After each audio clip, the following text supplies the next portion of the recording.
नमस्कार, मैं हरेंद्र। आशा करता हूँ कि आप लोग सभी निरोग और स्वस्थ होंगे। और आज क्राइम की स्टोरी जो है बिहार का जो मुजफ्फरपुर जिला है, उसी मुजफ्फरपुर जिला में एक मुसहरी थाना लगता है। और उसी मुसहरी थाना क्षेत्र का तिरौरा गांव के पास जो है किसी मंगलवार 10 जून को एक सुनसान जगह पर लोगों को एक मानव कंकाल दिखाई देता है, जमीन में गड़ा हुआ। और कुछ हिस्सा जो है ऊपरी दिखाई देता है। शुरुआत में लोगों को कुछ विश्वास नहीं होता, नजदीक जा करके देखते हैं तो एहसास होता है कि जो है यह किसी कंकाल, मानव शरीर का कंकाल है और उसको जमीन में ठीक से गाड़ा नहीं गया है और उसका ऊपरी हिस्सा दिख रहा है। धीरे धीरे यह बात जो है उस गांव में पूरी तरह से फैल जाती है। फिर लोगों का हुजूम वहां पर देखने के लिए पहुंचता है और उसी भीड़ में से एक शख्स ने जो है नजदीकी थाना को इन्फॉर्म करता है। थाना पहुंचती है और फिर जो है उस कंकाल को पूरी तरह से बाहर निकाला जाता है। फोरेंसिक की टीम भी पहुंचती है और फिर उस कंकाल को अपने कस्टडी में लेकर के पोस्टमार्टम और बाकी फोरेंसिक के लिए भेज दिया जाता है। अब यह बात पूरी तरह से गांव में फैल जाती है और अभी पुलिस तफ्तीशी कर रही थी इस चीज़ का कि वह कंकाल किसका हो सकता है। इसी बीच जो उसी गांव में रहने वाले एक सत्यनारायण साहू नाम का एक व्यक्ति, जिसका उम्र लगभग 50-52 साल रहता है, वो उसी मुसहरी थाना पहुंचता है और पुलिस वालों को बताता है कि दरअसल साहब, आपने जिस मानव कंकाल को बरामद किया है वो उसी की बेटी, जिसका नाम मिक्की है, उम्र 24 साल है, उसका ही वह कंकाल है। पुलिस वाले जब सुनते हैं तो हैरान होते हैं, बोलते हैं कि तुम किस बेस किस सबूत पर ऐसा बोल सकते हो। दरअसल तब जो है सत्यनारायण साहू पुलिस को बताता है कि दरअसल 10 दिन पहले ही वो अपनी बेटी की गुमशुदगी लापता का रिपोर्ट भी दर्ज कराया है। 1-1.5 साल पहले उसकी बेटी ने एक दूसरे गांव के लड़के से शादी किया था, लव मैरिज। उस समय शुरुआत में जो अपनी बेटी की गुमशुदगी और बाकी चीज़ों का लेकर के उसने सत्यनारायण साहू ने पुलिस में कंप्लेन भी किया था, क्योंकि दोनों के परिवार जो है शादी के लिए राजी नहीं थे। लेकिन सत्यनारायण साहू की बेटी मिक्की और उसका प्रेमी था, वे लोग दोनों भाग करके शादी कर लेते हैं। शादी करने के बाद जो है फिर दोनों परिवार राजी हो जाते हैं। उसके बाद फिर हंसी खुशी मिक्की और जो उसका प्रेमी रहता वे लोग रहते हैं।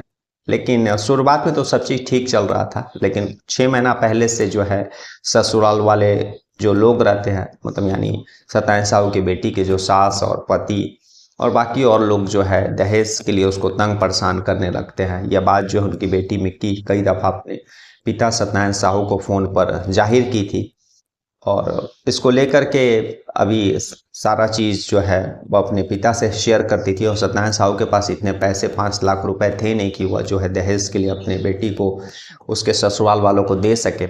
और लगातार जो अपनी बेटी मिक्की से बात हुआ करती थी, लेकिन इस 25 मई के बाद से जो है बेटी से कोई भी संपर्क नहीं हो पा रहा है। और कुछ दिन पहले भी जब ससुराल के लोगों से उन्होंने पूछताछ की अपनी बेटी के बारे में, तो कोई सटीक आंसर नहीं दे पाए। और ससुराल के लोग जो है उसकी गुमशुदगी और लापता के बारे में कुछ बताए नहीं और यही बता रहे कि कहीं वह शायद चल गई अपनी मर्जी से। इसी के कारण जो है सत्यनारायण साहू ने कुछ दिन पहले पुलिस में बेटी के गुमशुदगी और लापता का रिपोर्ट भी दर्ज कराया था। लेकिन पुलिस उतना सीरियस हुई नहीं, क्योंकि जो है गुमशुदगी या लापता होने वाला जो शख्स था, उसकी बेटी थी, वह बालिग थी, लगभग 24 सालों में था। तो पुलिस ने भी इस केस में उतना सीरियस दिखाया नहीं। और 1 हफ्ता के बाद जो है पुलिस को जो है उसी गांव से एक कंकाल बरामद होता है और उस कंकाल को जो है एक पिता अपनी बेटी का ही कंकाल बता रहा है।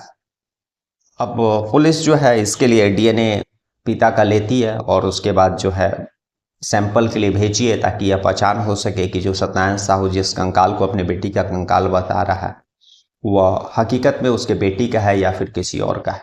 अब यह सारी चीज़ जब पुलिस के सामने आई तो पुलिस ने ससुराल वालों से कांटेक्ट करने का कोशिश किया, क्योंकि पहले भी उनके मतलब खिलाफ कई सारे कंप्लेन थे। और जब पुलिस ससुराल जो बेटी के ससुराल पहुंचती है तो सारे लोग जो है भाग जाते हैं। लेकिन 1-2 दिन के बाद जो है बेटी मिक्की का जो है पति वह पुलिस पकड़ लेती है। अभी पूछताछ चल रही है और सबसे बड़ा सारा चीज़ पुलिस का इन्वेस्टिगेशन और बाकी चीज़ें जो है डीएनए रिपोर्ट पर केंद्रित है।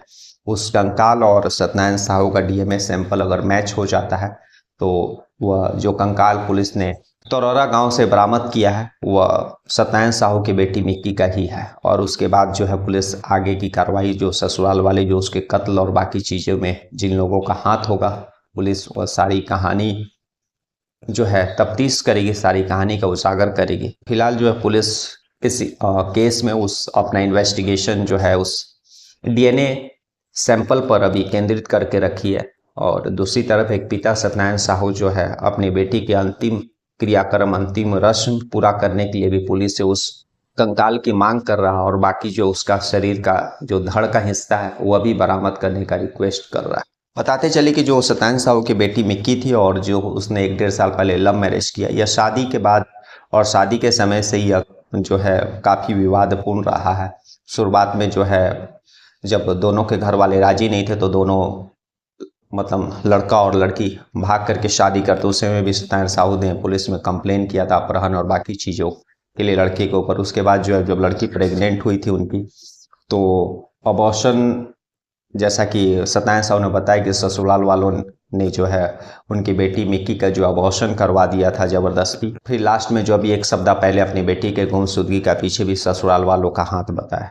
तो यह एक ऐसी लव स्टोरी है जो शुरुआत से जो है विवादों में रहा, शुरुआत से जो है इस तरह के चीज़ों से गुजरता रहा और अंततः जो है अभी कुछ बोला नहीं जा सकता लेकिन जैसा कि सत्यनारायण साहू बता रहे कि जो कंकाल पुलिस ने बरामद किया है तुरेरा गांव से, वह उन्हीं की बेटी का है। तो अब तो ये आने वाला डीएनए रिपोर्ट बताएगा कि जो है यह कंकाल किसका है, और अगर यह कंकाल है तो आखिर उनके बेटी के साथ क्या हुआ था। कल फिर ऐसी किसी कहानी के साथ मिलेंगे, तब तक के लिए नमस्कार, जय हिंद, जय भारत। तो आप देख सकते हैं कि आजकल के समय में लव मैरिज भी जो है वह पूरी तरह से सक्सेसफुल होगा या नहीं होगा, यह बोलना मुश्किल